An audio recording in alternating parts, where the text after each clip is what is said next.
Well, good afternoon. This is Patrick McCarty. I am the branch manager for the R.G. Bolden Annabelle Moore Library. It's located in Jackson, Mississippi.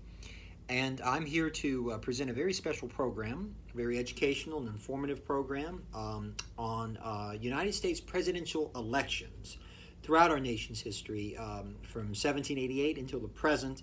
I'll be touching on the more important elections, the more transformational elections throughout in American history. So without further ado, let's get started.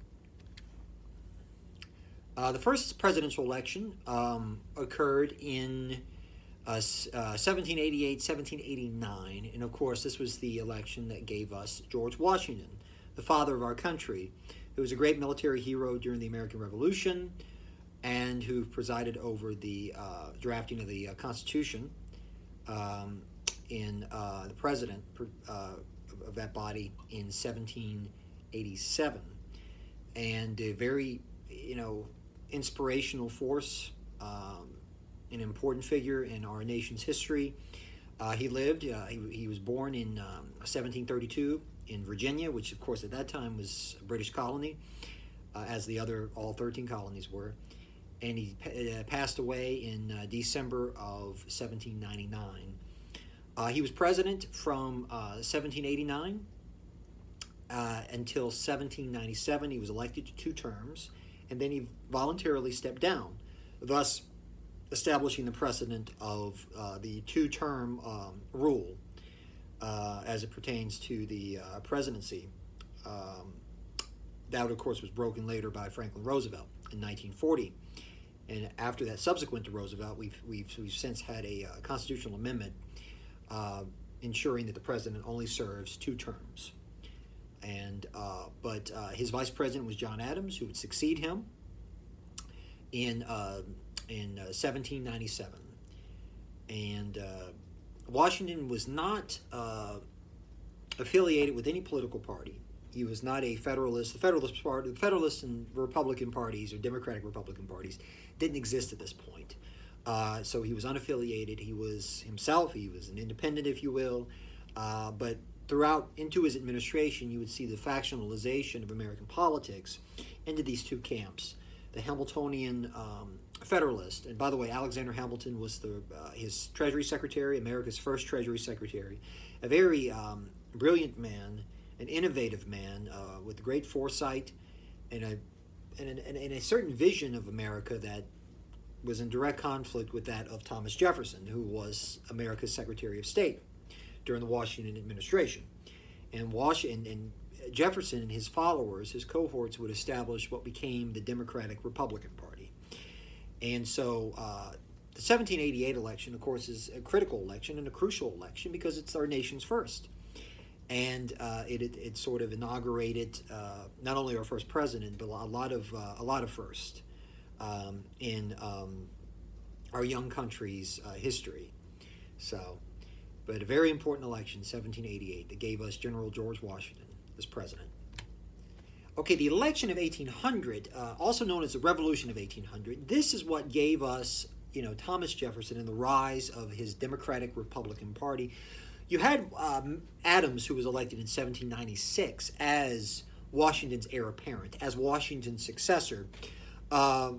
His vice president for his 1 term as president was Thomas Jefferson. You see, back then, whoever won the Electoral College was president. Whoever finished second was vice president. This is before you had before candidates had tickets, right? You had 1 ticket for each political party. This was before then. So you had candidates who would run. In this case, you had a Federalist candidate in John Adams. You had a Democratic Republican candidate in Thomas Jefferson. And so Adams got most of the votes. He won the Electoral College. He became president. Thomas Jefferson finished second, thus becoming vice president. Adams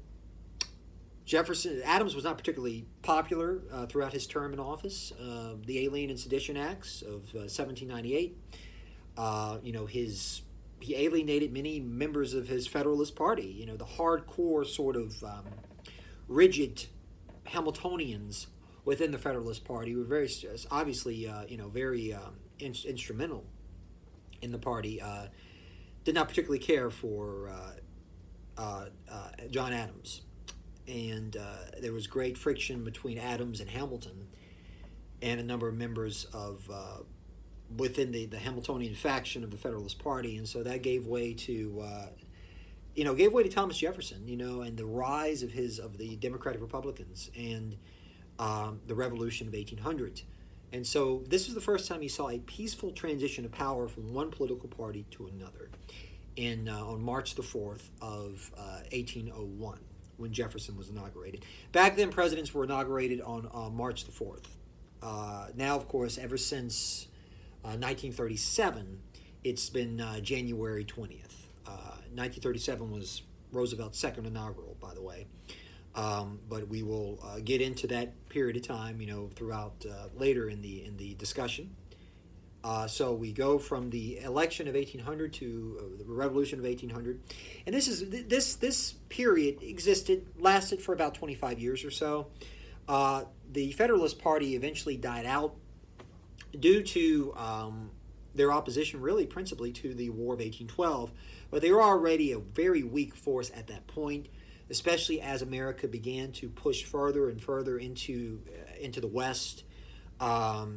The Federalist Party, the interests that they represented, the issues that they represented, weren't particularly, I guess you can say, identified or in alignment with that of the the frontier. And so the frontiersmen typically overwhelmingly supported the Democratic Republican Party. Federalist Party, because of the War of 1812, their opposition to it became a weaker force. And before we know it, by around 1820 or thereabouts, it was pretty much extinct at that point. You had a few elected officials who were still nominal members, but the Federalist Party at that point was no longer a strong political force to be reckoned with nationwide. And so that kind of ushered in the era of good feelings, which, of course, coincided with the presidency of James Monroe from 1817 to 1825. He was a Democratic Republican, as was his immediate predecessor, another Virginian by the name of James Madison, who presided over the War of 1812. And so these were all Jeffersonians. But by the time you get to the middle of the 1820s, you start to see some more factionalization. You start to see groups emerge, political factions, political parties even. And so we'll get to that. And this all, it sort of coalesces with the election of 1828 and the rise of General Andrew Jackson, to the presidency. The election of 1828, Jacksonian democracy. It was a political realigning sort of an election.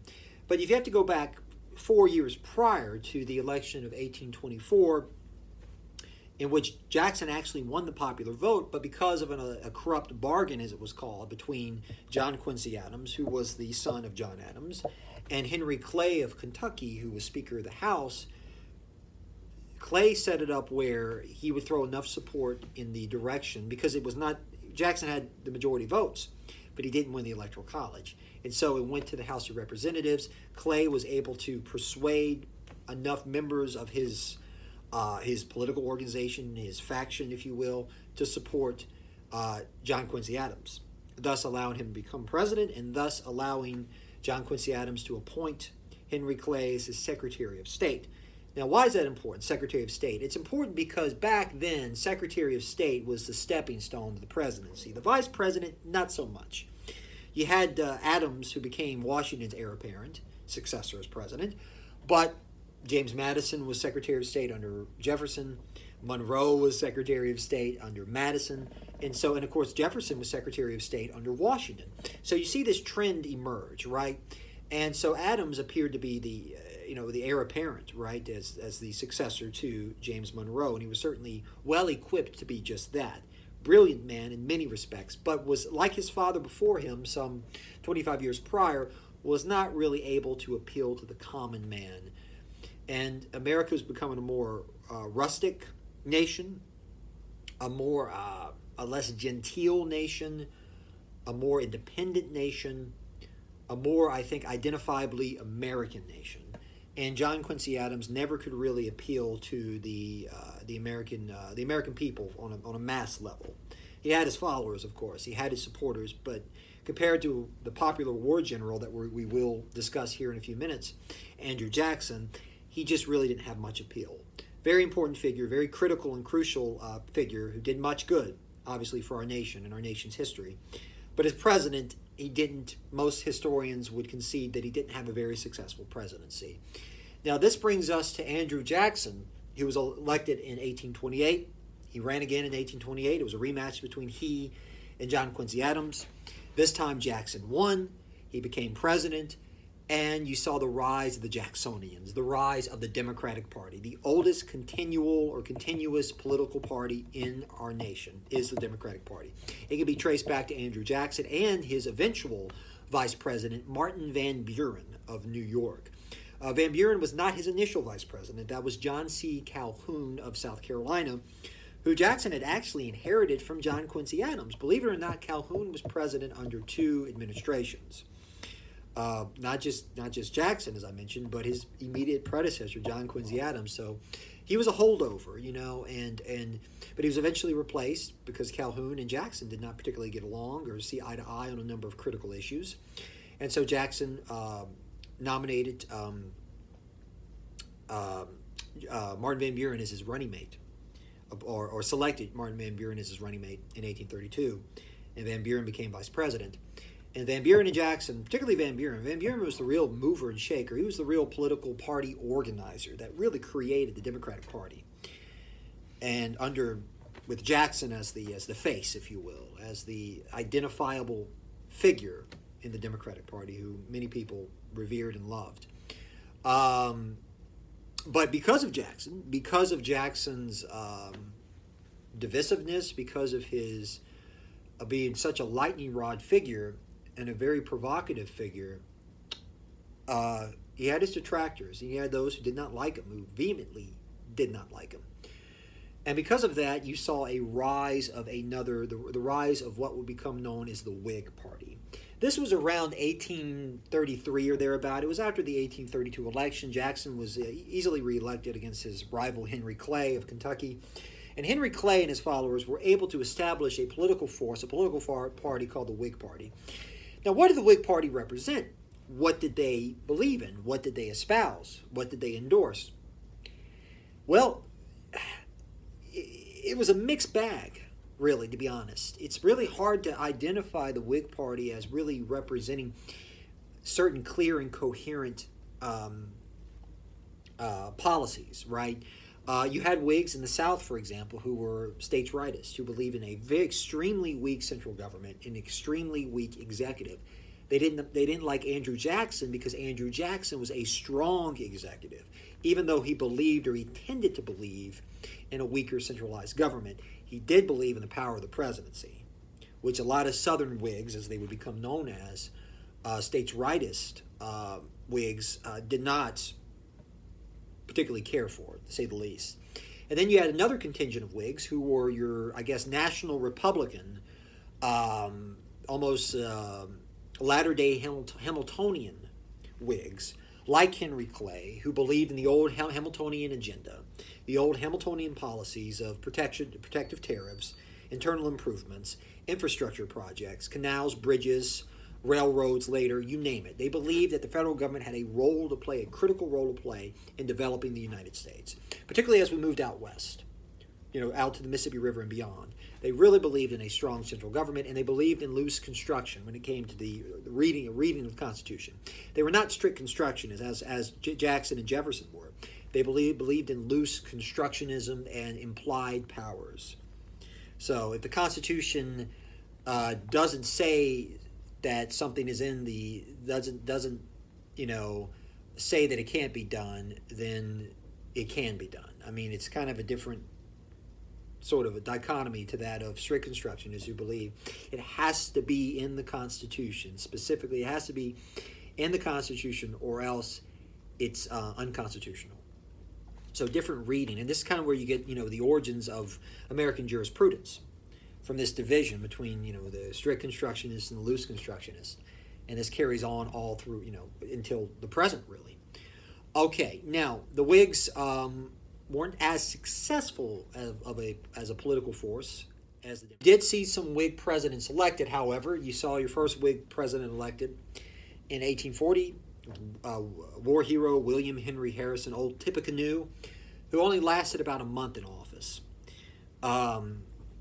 He was succeeded by a gentleman from Virginia by the name of John Tyler, who was, as I mentioned, you had this division between the national sort of interventionist, economic interventionist and progressive faction within the Whig Party, typified by Henry Clay. John Quincy Adams would be another example of this. And you had the Southern Whig faction, which was sort of the strict construction, states' rights contingent within the party. And John Tyler certainly represented the latter and not the former. And he alienated many members of his own party as a result of this. And he became really a party of his own. The Whigs did not much like him because of his economic policy, because of his reading of the Constitution, because of his, what he envisioned the executive doing or not doing. It's radically different from that of Henry Clay. And the Democrats didn't like him. They didn't trust him because he was a Whig and because he was anti-Jackson. And so you saw him, he was a nominal Whig at one time, but at the end of his presidency, he was more inclined to side with the Democrats and the Whigs. And then you saw the election of 1848, which gave us another popular war hero who was a Whig, president by the name of Zachary Taylor from Louisiana. He lasted about a year and a half in office. He died in July of 1850, and he was succeeded by a politician from his vice president, who was from upstate New York, Millard Fillmore, who would finish his term.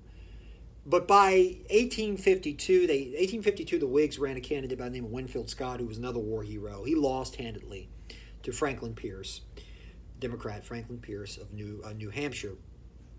And then by 1854, the Whig Party dissolved. It disappeared. It went defunct, basically, largely over the slavery question. You had Whigs. They were called conscious Whigs and cotton Whigs. Cotton Whigs, of course, as the name would indicate, were those who believed that slavery should be left alone as an institution. The conscience Whigs believed otherwise. And so you had this friction within the party, and eventually the party splintered and split in two and then dissolved entirely. So by 1856, the Whig Party was no more. However, what you did see in the 1850s is you saw the rise of a party, the second longest continuous political party in the United States. I speak of course, the Republican Party, which was established in 1854. They were, some Republicans were outright abolitionists. They believed in the abolition of slavery across the board, all states that existed at that time.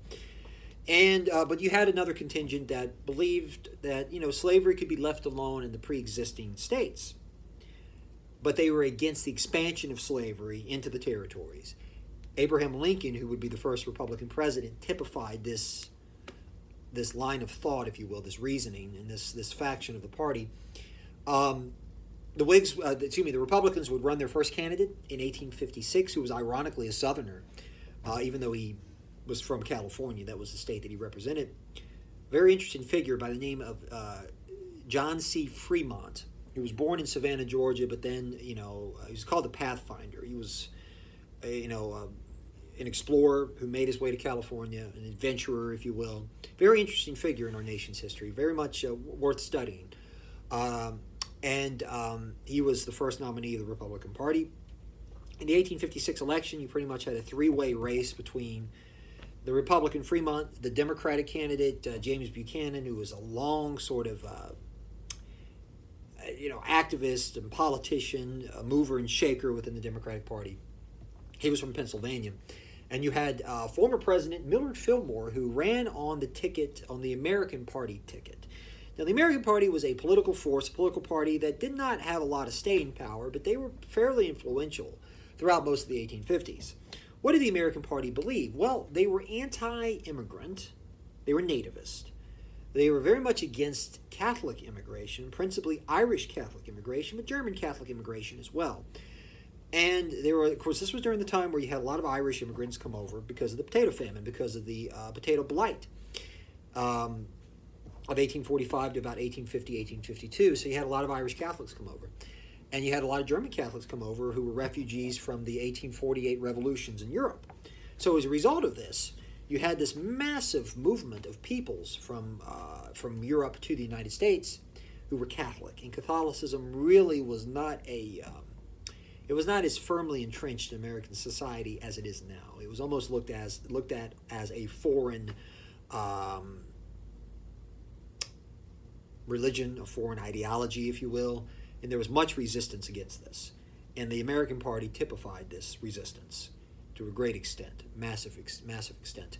But the Whig Party would eventually dissolve at the end of the 1850s as well. And what you saw was, of course, you had the 1856 election. You had which Buchanan won, but you saw it was a very difficult administration, a very difficult time that President Buchanan had, and this would lead to the first Republican president elected, the rise of the Republican Party as a national force, and of course this individual that I mentioned is none other than Abraham Lincoln.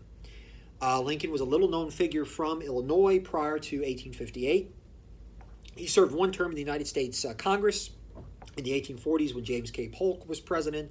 This was during the period of the Mexican War, and he was against the Mexican War, as most Whigs were.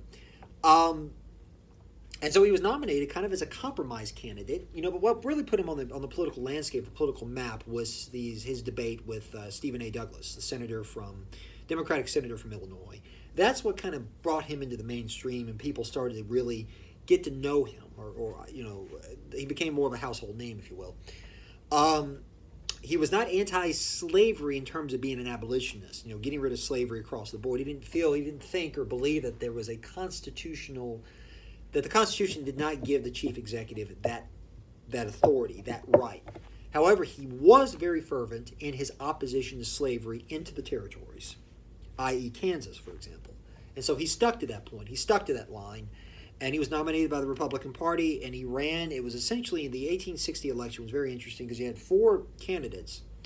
You had Abraham Lincoln, the Republican candidate, the Democratic candidate. The Democratic Party was split in two. You had the Northern Democrats, who nominated his old rival, Stephen Douglas of Illinois, Senator Stephen Douglas. You had the Southern Democrats, who nominated John C. Breckinridge, who was the incumbent vice president under Buchanan. He was from Kentucky, as Lincoln was initially. Lincoln was born in Kentucky. And then you had another candidate who was the Constitutional Union candidate by the name of John Bell. And the Constitutional Union,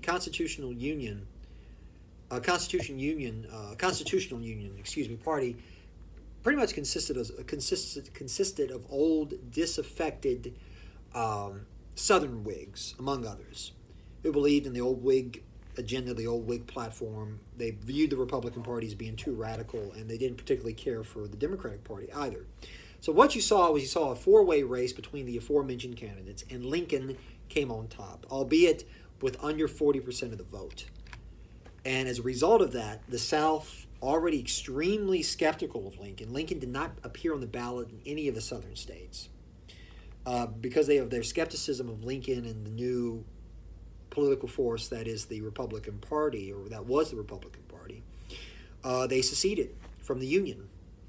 11 Southern states seceded from the Union in late 1860 and early 1861, and formed, of course, what would become known as the Confederate States of America, and then that would lead to the American Civil War, which lasted from 1861 to 1865. Okay. As a result of that, from 1860 until the next election we're going to cover is 1896, the Republican Party was very much the dominant political force, the dominant political party, at least on a national scale, national level. The Democratic Party was really a regional party in the South and elsewhere, sort of ethnic enclaves in the large cities, of course, the Irish and the Italians even, other ethnic Catholic groups primarily, and Jews were more inclined to vote Democratic as well. But the Republican Party was a national force pretty much elsewhere, And what you would see was Republican dominance throughout most of this period, with the exception of two non-consecutive terms by Democrat Grover Cleveland, who served from 1885 to 1889, and then later from 1893 to 1897. The election of 1896, the Cross of Gold, as some people remember it as, the Democratic Party was forever changed because of this election. When you look at the New Deal of Franklin Roosevelt, the Fair Deal of Harry Truman, the Great Society of LBJ, the New Frontier of John Kennedy, and even the modern Democratic Party today with Clinton and President Clinton and President Obama, its origins really can be traced back to 1896 and the nomination of William Jennings Bryan, who was a little-known congressman from Nebraska. Very young. He was only 36 years of age in 1896. And Bryan gave a speech at the Democratic Convention. It was called the Cross of Gold speech. He was in favor of bimetalism. Bimetalism was a very critical issue in this election. Bimetalism simply means, you have in terms of the currency, this was pre-Federal Reserve, so the money that the United States government had was backed by gold. Okay? Bryan appealed to the farmers, disaffected farmers in the West and the South primarily. And he believed that in order to inflate the money supply, to make more money more readily available, it would be advantageous to include not only gold, have a gold standard, but also a silver standard, albeit, i.e. bimetalism. And that would inflate the money supply. More money would be circulated about. Farmers would be more readily accessible to farmers, And that was his appeal, and that was what he represented, that position. And he gave a very intense, charismatic speech at the Democratic Convention in 1896, which he was not. As a result of that speech, as a little-known congressman, 36 years old, from Nebraska, he was nominated by the Democratic Party. And because of that, and because of his progressive agenda, what would become known as progressive, he was a populist, which is more of a stylistic, almost like a strategic, way of doing things, of operating, a mass appeal to the people, in other words. You can have populists on the political left, the political right, the political center. And he was definitely a populist on the political left. And what he would do is his programs, his policies would largely be co-opted by the presidents who served during the first two decades, of the 20th century, what was called the Progressive Era. They really incorporated a number of the populist agenda, populist programs, typified by Bryan, but others as well. And Bryan brought this element within the Democratic Party, which the Democratic Party prior to 1896 was really a party of laissez-faire, of no intervention or no role for the federal government really whatsoever. It was the party of Jefferson and Jackson and Grover Cleveland. Hands off. The federal government has no role to play when it comes to the affairs of state. Very little, But with Bryan would forever change the trajectory of the Democratic Party. And there wouldn't be a Franklin Roosevelt or a New Deal if it wasn't for William Jennings Bryan and what he represented. The Republicans, in turn, nominated a governor from Ohio, Civil War veteran, former congressman as well, by the name of William McKinley. William McKinley was 53 years old in 1896, and he was a protectionist. He believed in protective, the old Hamiltonian and Clay and Lincoln agenda of high protective tariffs to generate revenue for infrastructure projects, for building, construction, things of that nature. But he was against bimetalism. He was in favor of a strict gold standard. And so basically, bimetalism, monetary policy, became a crucial and critical issue on the campaign trail in 1896. And McKinley would win that election. Bryan put up a good fight, but McKinley would win and become president of the United States. He became our nation's 25th president. And he would serve from 1897 until he was assassinated in Buffalo, New York, September of 1901. His vice president then was Theodore Roosevelt, who would assume the presidency and go on to be reelected in 1901 and he would run as a third-party candidate in 1912 as Progressive Party candidate, and do very well. But what you see with the rise of Roosevelt is that. What you see with the rise of Roosevelt is that you see this progressive era where the federal government feels as though, during this period of time, the Gilded Age, as it was called, the 1880s and 1890s, you saw these robber barons, these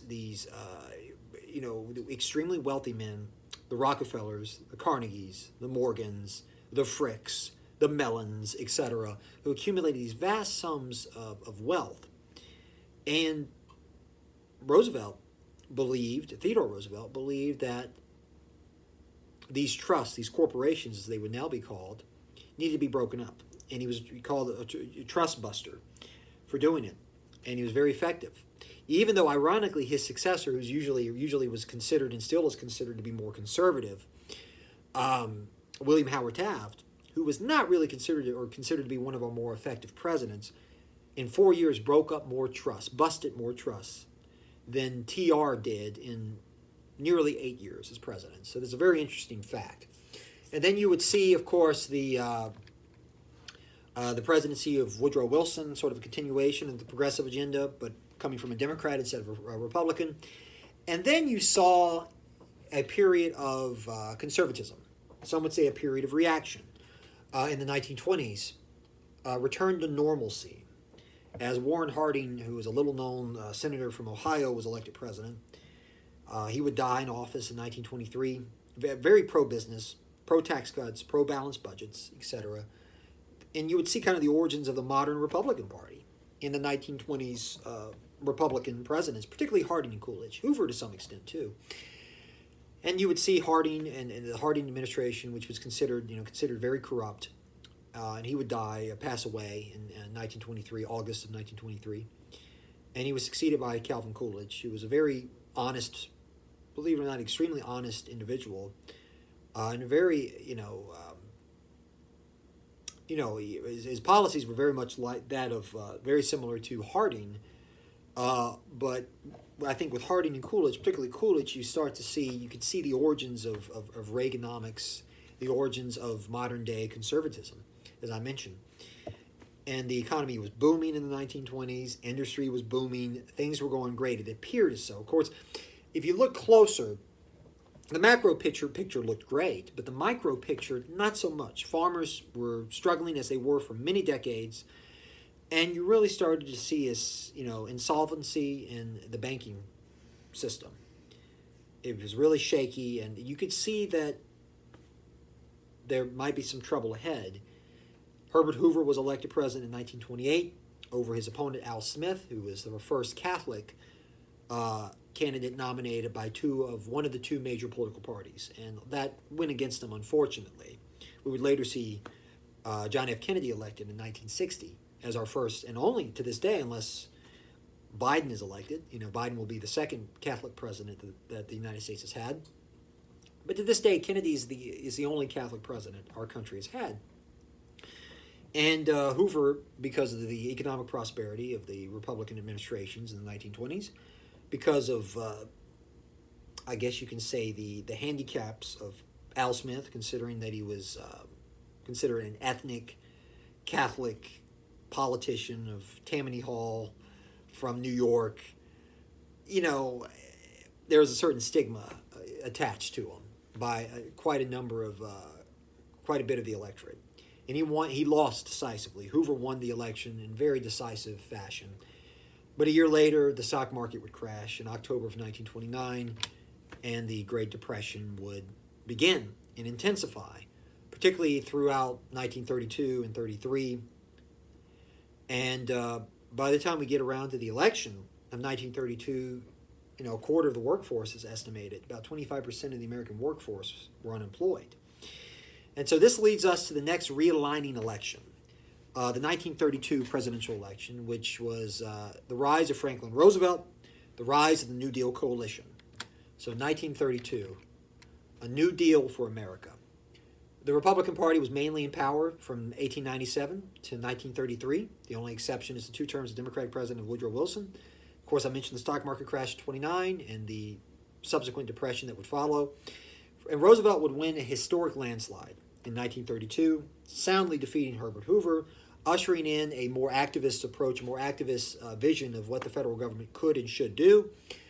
And he would win landslide elections in 1936, 1940, 1944. Of course, he was one of our perhaps the most significant and consequential president of the 1900s, the 20th century, because of the two crises that he dealt with.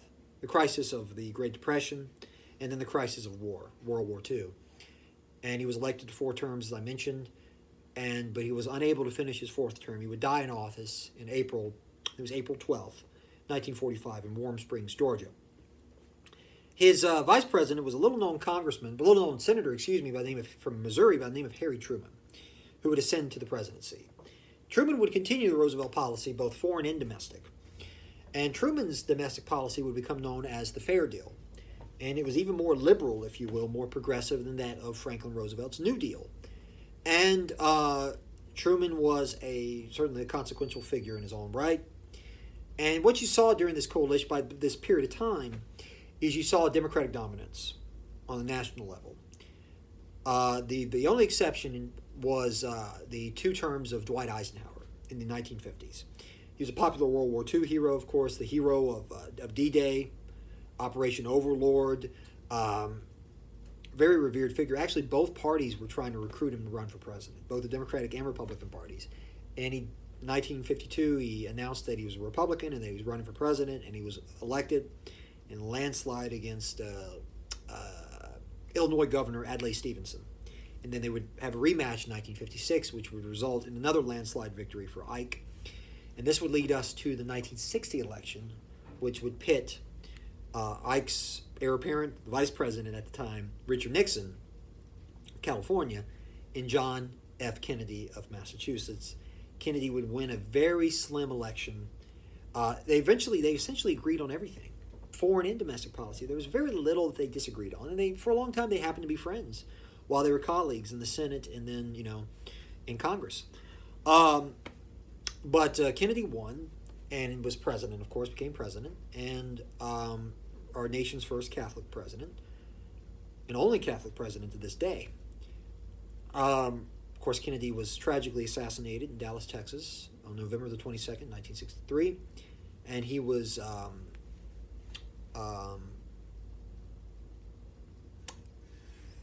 he was replaced by Lyndon Johnson, succeeded by Lyndon Johnson, 1963, LBJ, who was former Senate Majority Leader from Texas, and he would, really intensify the Roosevelt program, really, with his Great Society, and he would build on these.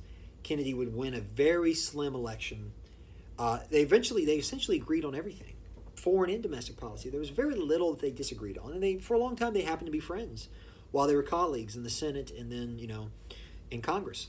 But Kennedy won and was president, of course, became president, and our nation's first Catholic president, and only Catholic president to this day. Of course, Kennedy was tragically assassinated in Dallas, Texas, on November the 22nd, 1963, and he was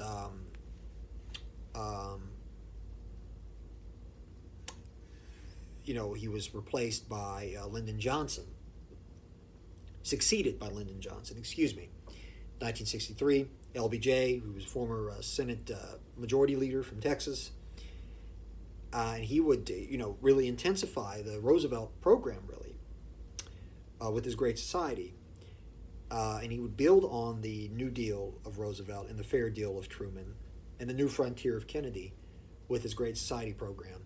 But because of the conflicts of the 1960s, the Vietnam War, which he, of course, escalated, really started and then escalated, and the social, cultural upheaval within the nation, civil rights movement that was going on, a lot of these different factors, you would see another realigning election in 1968, which was the election that which resulted in Richard Nixon's revival, political revival.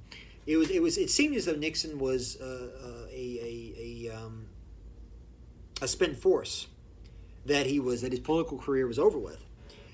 He had lost, of course, the 1960 election for the presidency to JFK. 2 years later, he would go on to lose the election for governor of California to Pat Brown. In a famous press conference, he said, this is my last press conference, gentlemen, because, I don't, this is my, last campaign, and just think what you'll be missing. You won't have Nixon to kick around anymore. And everyone believed that this was the last they would hear of Richard Nixon, that his political career was over with. However, the Republicans lost in a landslide election to LBJ in 1964, and a lot of the Republican establishment, Republican leaders, looked to Richard Nixon to be that individual to unite the Republican Party and to help the Republican Party win the 1968 election. And he did just that. He won. It was an interesting election because the Democratic Party was splintered and factionalized. The Hawks and the Doves, Gene McCarthy and the more dovish element within the Democratic Party, and Bobby Kennedy, for that matter, who was tragically, like his brother before him, assassinated in June of 1968 in Los Angeles. But you had the dovish sort of McCarthy-McGovern wing of the Democratic Party, and you had the more hawkish wing, typified by LBJ and Hubert Humphrey. Hubert Humphrey would go on to be the nominee, but it was a three-way race because you had a third figure in Alabama governor. At the time, he was former governor of Alabama. His wife was actually governor of Alabama in 1968. George Corley Wallace, an extremely controversial figure, segregationist, undoubtedly, and he set up his own political party called the American Independent Party, and he was their nominee. And though they performed well in some southern states, they weren't really much of a force elsewhere in the nation. And even with the split, because it's hard to determine who the Wallace supporters would have voted for in 68, but they probably would have been more inclined to support Nixon had it been strictly a two-way race between Nixon and Humphrey.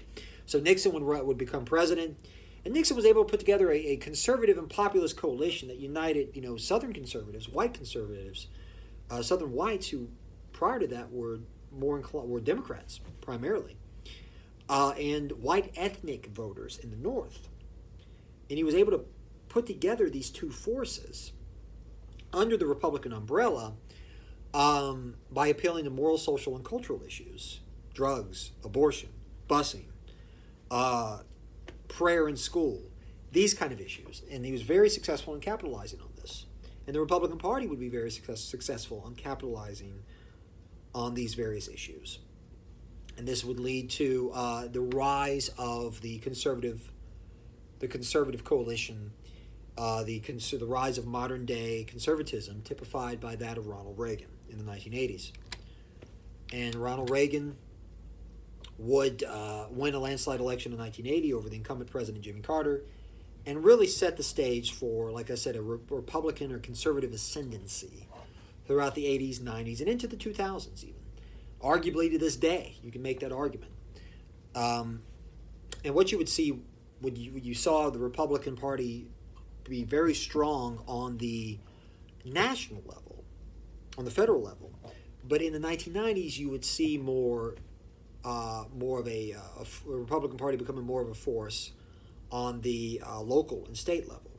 And this led to the midterm election of 1994, contract with America, Newt Gingrich. In the contract with America, Newt Gingrich was a congressman from Georgia who would lead the group of insurgents, really, to take over the Republican Party, and then for the first time in 40 years take over the House of Representatives and the Senate as well. But you had a Senate Republican majority in the Senate back in the 80s, in the early 80s. But this was the first time in 40 years that the Republicans controlled the House. And so he was the first Republican Speaker of the House since Joe Martin of Massachusetts back in the 50s. And so he proposed a program called his Contract with America, very conservative and very influential for Republican presidents and Republican congressmen later. Okay, now we get into the 21st century here, with the discussion of our last three presidents. I think the 2000 election is extremely important because of the fact that it was so close and so contentious that it went to the United States Supreme Court because of Florida recount. Of course, Bush won. The president, George H., who was then governor, George W. Bush, won the presidency because he won the Electoral College. But Al Gore, who was the incumbent vice president, won the popular vote. And so it went to the Supreme Court, and the court declared George W. Bush the winner of the 2000 presidential election.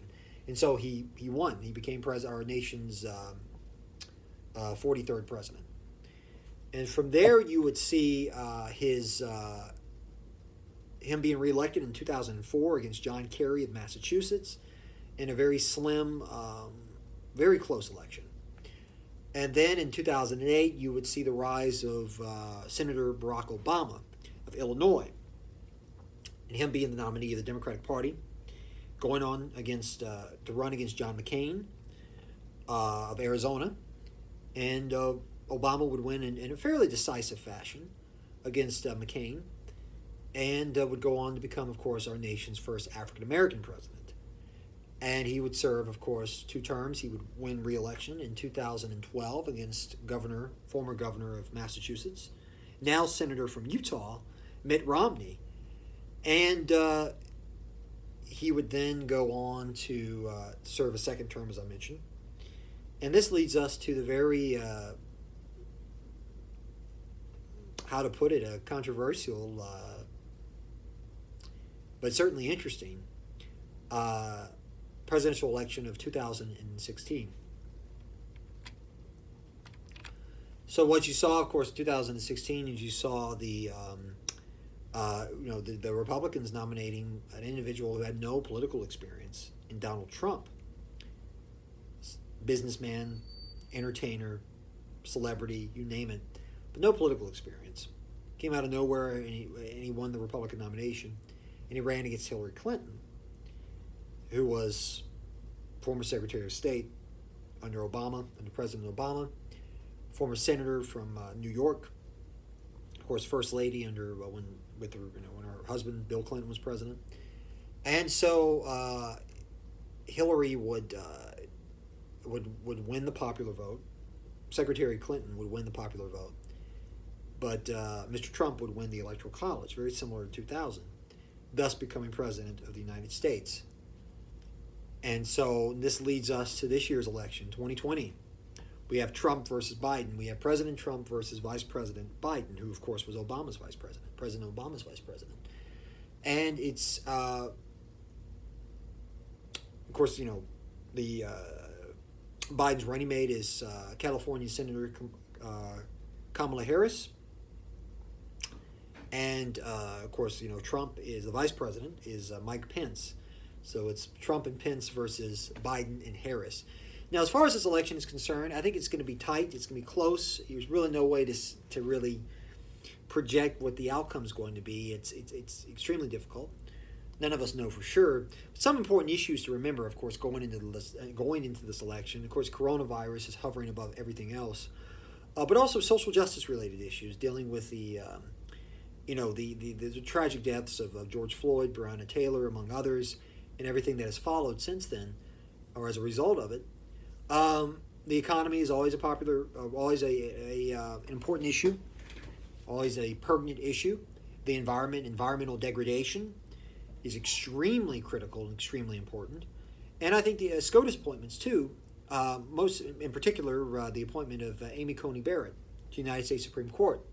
That's a very contentious issue and a very important one, and one that is very much in the limelight, very much in the forefront of American political discourse right now. So, again, who will win the election? No one knows. It's going to be an interesting election and one that could be unprecedented. Who knows? It will certainly be unprecedented as it results to the ballots and how people are going to be voting due to coronavirus. I mean, we've never experienced anything like this before.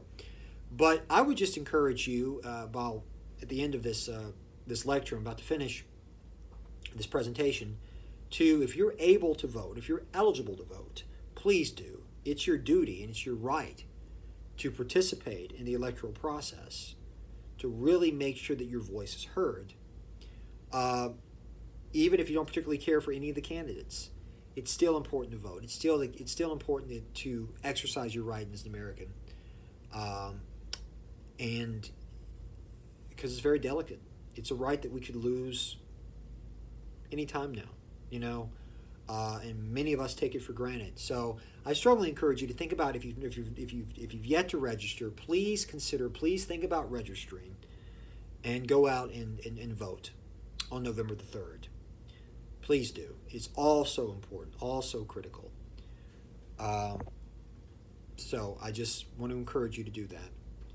With that being said, this is the end of my my lecture. I have a slideshow presentation. I thank you so much for the time that you've permitted me. It's an honor to do this. I've always been interested and fascinated in politics, and I just can't thank you enough. So thanks. Go out and vote. You have a wonderful evening.